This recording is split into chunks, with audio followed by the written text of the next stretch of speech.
Hello everyone and welcome to Expo Dubai, where we're getting set to start the FIDE World Championship Dubai 2021, where Magnus Carlsen and Jan Nepomniachtchi are locked in battle. I'm Maurice Ashley, and so far we've seen 3 intense draws. Game 3 was an absolutely precise game. Some say the most precise game in World Chess Championship history.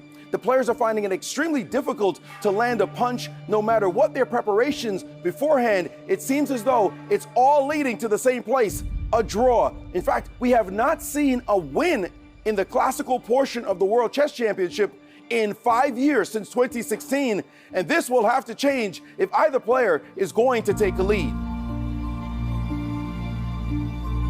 In today's round, Magnus will have the white pieces for the second time. The last time he had white, he got into some trouble, but managed to maneuver his way out of it. He tried to play enterprising chess. Will he follow that same strategy today, which caused some risk and may have lost him the game? Of course, if he is to win, he has to take chances, but Nepo is proving to be a much more difficult opponent than many had believed before the competition started. Later in the broadcast, we'll see how chess is being used effectively in many countries as an educational tool for children all around the world. Well, let's get Game 4 started.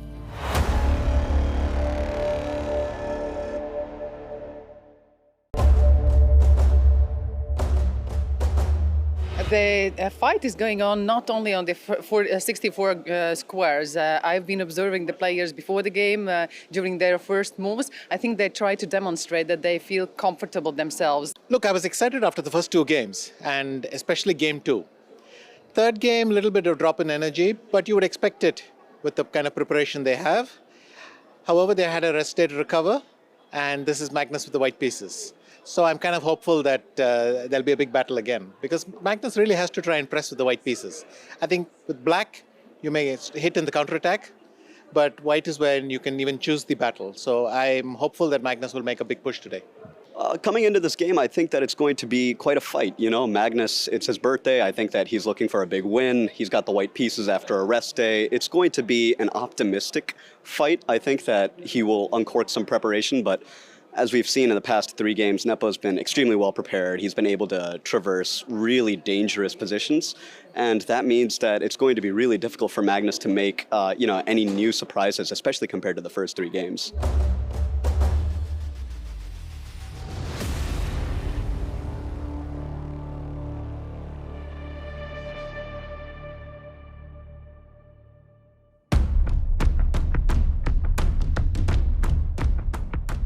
Three draws, the match now tied at 1.5 points each.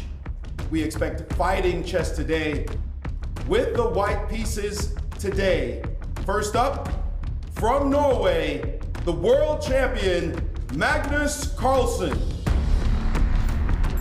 And playing with the black pieces, from Russia, the challenger, Jan Nepomniachtchi.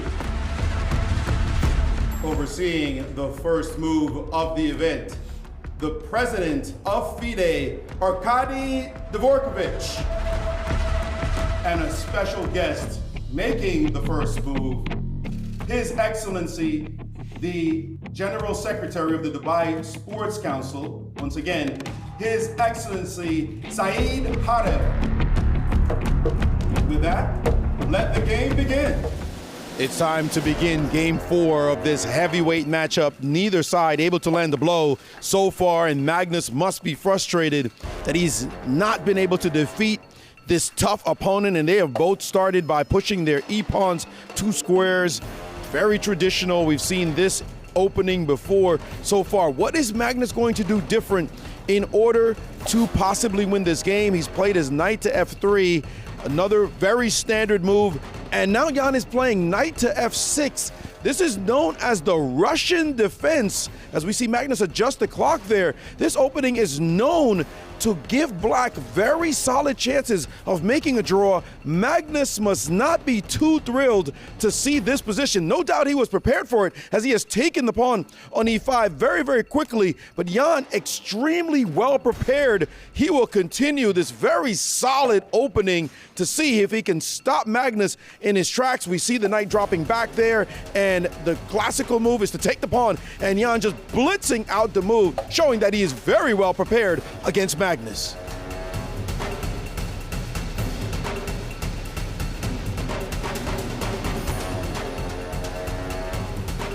And now we're on move 10 of the game.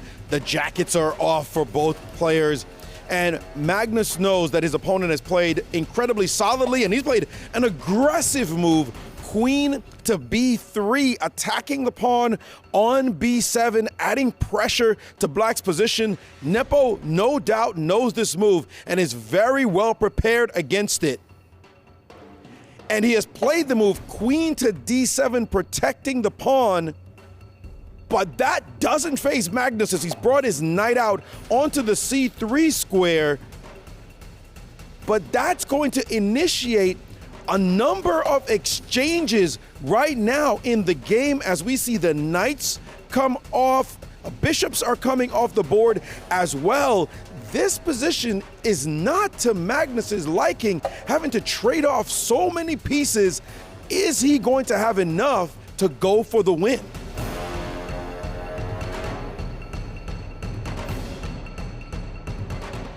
All these trades have been happening in this game, and it just doesn't seem as though the position has a lot of life in it, as Nepo has played a very defensive kind of position. Now he's retreating his queen and offering a queen trade to Magnus, saying, if I can get your aggressive queen off the board, this might simplify my task. Now Magnus is a great endgame player. He doesn't mind trading queens necessarily, but will he have enough?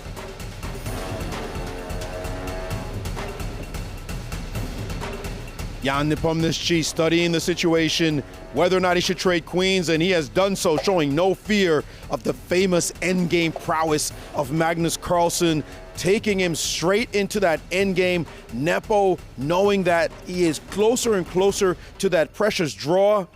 And now he has played the move a5, pushing that pawn up the board. That pawn could provide some opportunities, and Magnus had played the move knight h4 instantly in reply. This looks like a new move, and Nepo is sitting up in his chair as he sees that Magnus has an idea and is now coming for him with this last move.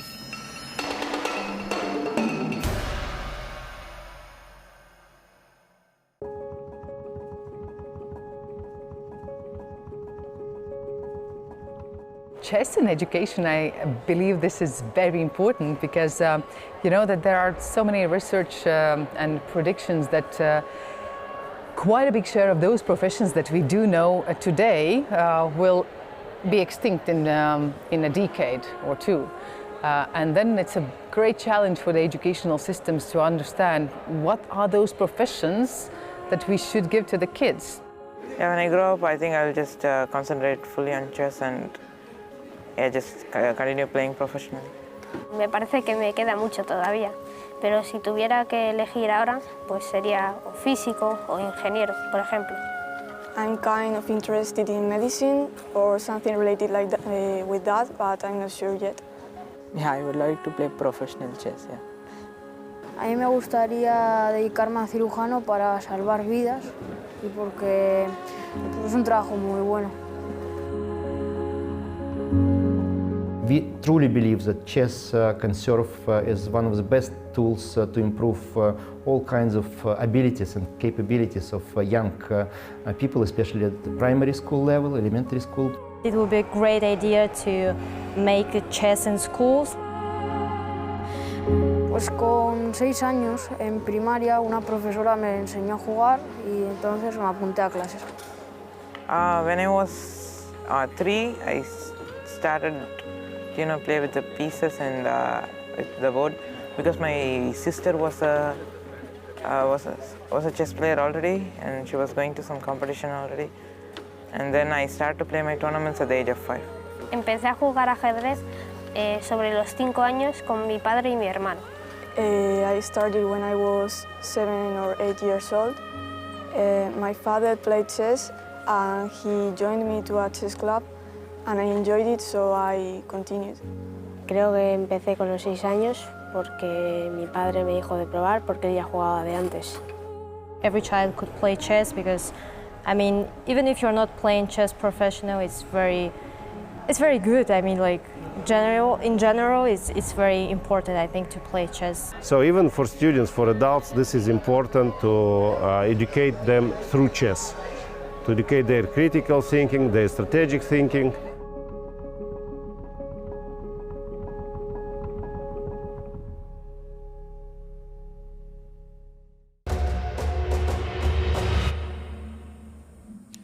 Jan Nepomniachtchi has been deep in thought since this last move by Magnus Carlsen. He's been thinking for over 5 minutes about what to do about this move. This is a new idea. Magnus creating this new wrinkle in the position. And now the move G6 on the board, stopping the knight from being able to get into Black's camp. Definitely creating some sort of weaknesses, though, in his position. He knows that. He's going to have to judge it quite finely. And thinking about Magnus's preparation, is this something that Magnus has prepared very, very deeply, or is it just a bluff? Well, Magnus Carlsen normally doesn't bluff at all, and we see there that he's coming now back to the board, sitting down, seeing Jan's move, writing it down, of course, always needs to keep a record of the game, and seeing this move. We'll see just how long it takes after he finishes recording the move. When will he play? And we see he's taking no time at all. Bam, G4, big time move instantly. This is clearly in his preparation, and he's gotten up from the board, saying to Jan, you better get back in this chair because I'm coming for you.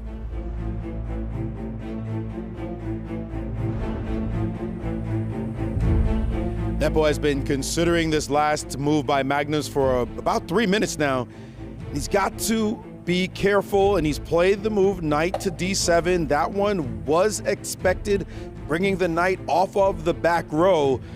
Got to get all your pieces into the game, and this knight finally happy to be in the position, creating some kind of influence anyway. And Magnus once again coming to the board. He hasn't been sitting much in this game at all, and now what is he going to do about this next move? Does he have this move prepared as well? He's looking away very confidently and just dropping his knight back. That knight certainly has been moving quite a bit, the last couple of moves at least, and it looks like it's going places. Magnus seems very confident about the situation on the board at the moment. Trying to be extremely accurate is Jan Nepomniachtchi. Magnus has been banging down moves, and there he goes. He's played his rook, slid his rook over to the c8 square, attacking a pawn in the position. This one looks really interesting. Attack for Nepo. That seems like an interesting concept at the moment, given that it is Magnus who has been banging down moves, but he's put the pressure on this pawn. What will Magnus do about it? He could play defensively with a bishop move, but instead he's played his bishop to f4, attacking Black's bishop, ignoring the attack on his pawn. He has decided to attack Black's bishop, and now we see a trade of bishops happening on the f4 square. Interesting set of trades there.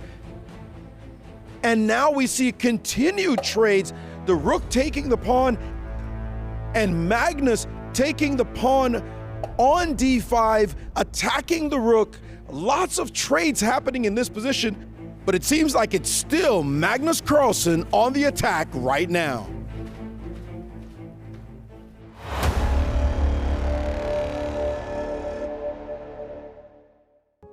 Chess suits very well with the 21st century because in the last 25 years, the world has changed as much or even more than in any other 25 years period in the history of humankind.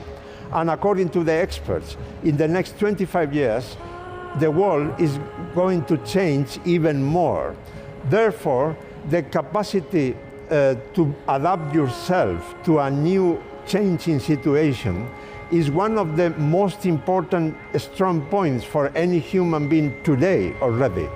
And chess develops a lot this flexible thinking, because during a game, the evaluation of the position can dramatically change several times.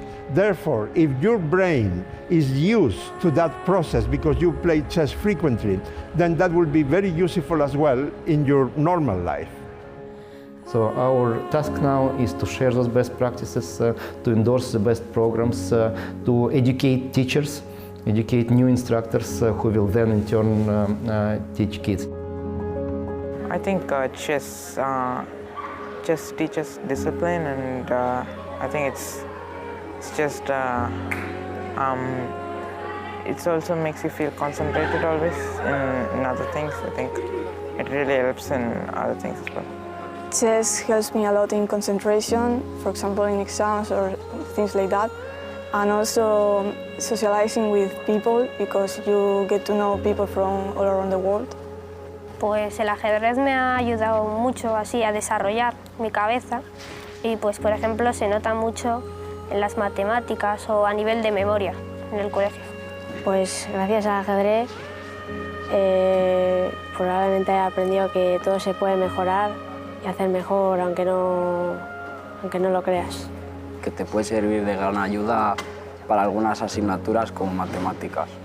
Chess, it actually helps me to calculate many things, even it helps me in many other things where I could calculate stuff very easily and like that, yeah. Lo que el ajedrez me ha enseñado que puedo aplicar a mi día a día es el tema de la memoria, la parte analítica y sobre todo el tomar decisiones rápidas, que creo que es algo que mucha gente no lo puede hacer tan natural, y creo que me ha ayudado bastante en esa parte. Sirve mucho para concentrarte y es un deporte muy sano.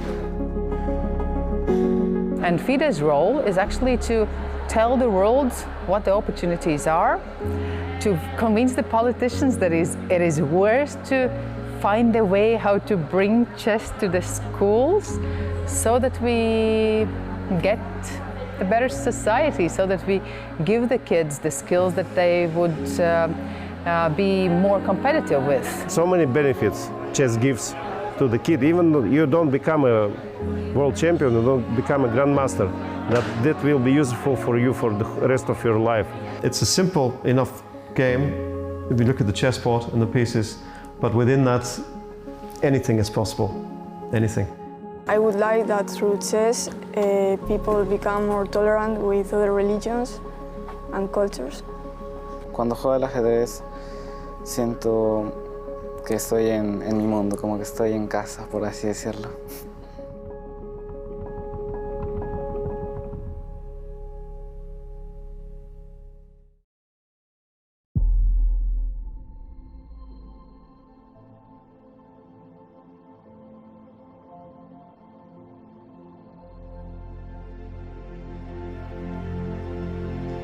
Jan Nepomniachtchi's rook under attack.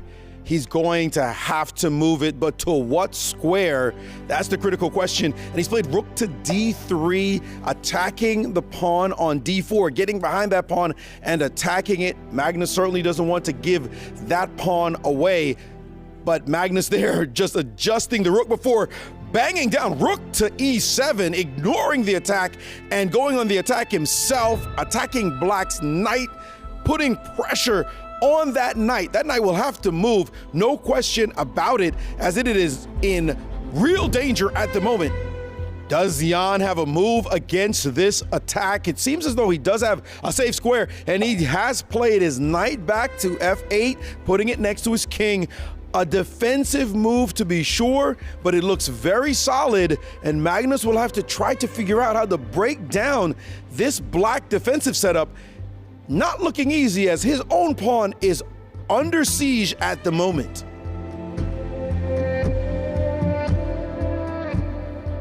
Magnus has been studying this new situation for some time, and not easy to crack this nut.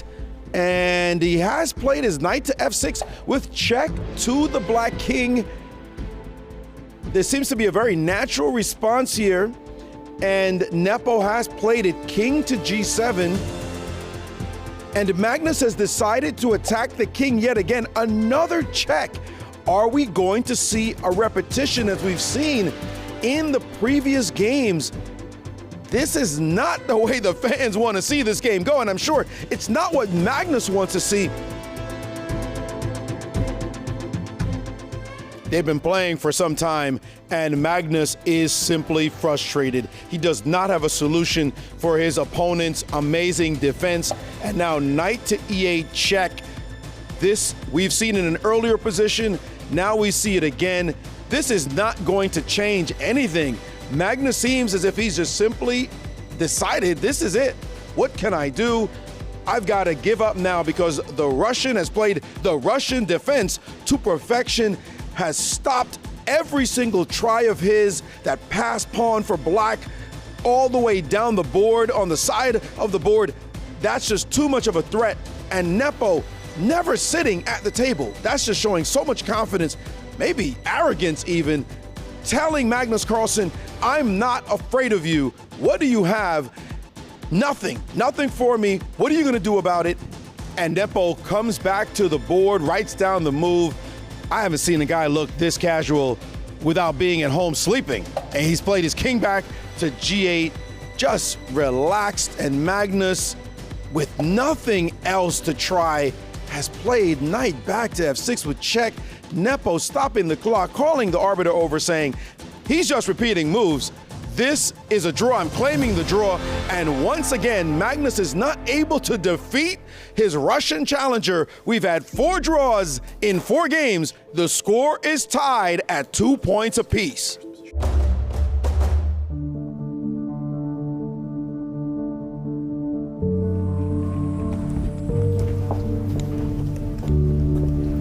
It sometimes happens at World Championships that you work a lot before the match, and you work a lot during the match and openings and such, and somehow this makes you work less over the board. My approach was very clear there, that I didn't think particularly that I had anything, but I have 2 hours for the game, so I should spend them all looking for whatever chances can be found. Actually, the line which happened is, I guess, should be known by many who play Petrov. Yeah, so it's one of the lines which are quite principled. Despite this, I believe knight h4 is a very interesting try, but perhaps I even wanted to play this as white one day. Yeah?